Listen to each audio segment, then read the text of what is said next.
Okay mga guys, ito na oh. Kita nyo yan ha, pinag-assemble ko tapos pinapaikot ko. Ayan oh, kita nyo oh. Oh, yan, pinapaikot ko ha.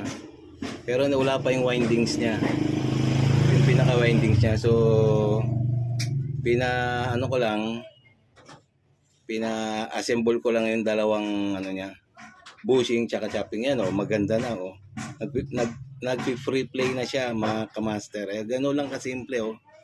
Free play. Kailangan ang gagamitin yung langis ng kompresor ng Frigidaire. Kompresor maganda ang pagkaka-lubrication ng langis ng kompresor. Yan ang ganda oh. Tingnan mo oh. Nagpi-free play na siya yan wala pa yan Hindi pa naka ano yan Oh, hindi pa naka-align yan pero ang ganda na ng ikot, di ba? Oh. Oh, di ba? Ganun lang.